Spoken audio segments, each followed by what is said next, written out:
এনে ধর, এ 5,000 টাকা আছে। তোরও টাকা আমি নেবো না। কেন, টাকা কি কম হয়ে গেছে?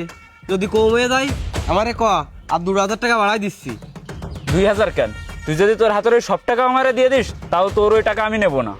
কেন, টাকায় আবার কি দোষ করলো? টাকায় কোনো দোষ করিনি, দোষ করেছিস তুই। টাকাটা যদি হালাল হইতো তাহলে আমি নিতাম, কিন্তু ওই টাকা তো হালাল না। কি, ব্যবসার টাকা হালাল না মানে? তুই এই টাকারে ব্যবসার টাকা করছিস? এটা তো ব্যবসার টাকা না, এটা হচ্ছে ডাকাতির টাকা।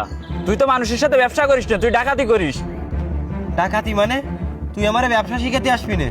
ডাকাতি ছাড়া কি? তুই এক গরু বেচে কয় টাকা লাভ করলি?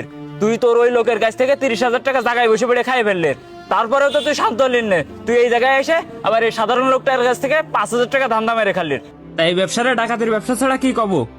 শোন, তুই আমারে ব্যবসা শিখাতে আসিস নে।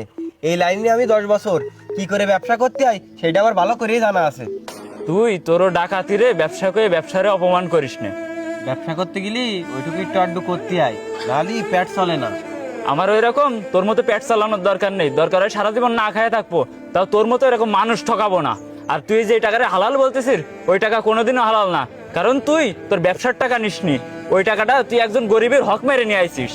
আর মানুষের হক মেরে বেশি ভালো কিছু করা যায় না। হয়তো বা আজকে তুই 2 টাকা বেশি নিয়ে ঘুরতে পারতেছিস, কিন্তু আল্লাহ চালি তোর এমন একটা বিপদ দিতে পারে যে বিপদের তুই কোটি কোটি টাকা খরচ করে উদ্ধার হতে পারবি না।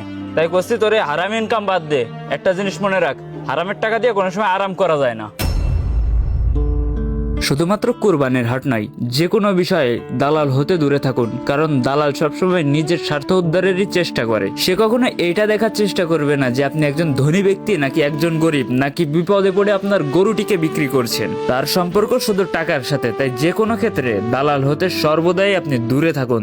যদি ভিডিওটি ভালো লেগে থাকে এবং ইনফরমেটিভ মনে হয় তাহলে ভিডিওটিকে বেশি বেশি করে শেয়ার করুন, কারণ এইসব ভিডিও দ্বারাই মানুষকে সতর্ক করতে হবে। আর হ্যাঁ, এই ধরনের ভিডিও পাওয়ার জন্য অবশ্যই পেজটিকে ফলো করে পেজটির পাশে থাকুন। ধন্যবাদ আপনাদের সকলকে।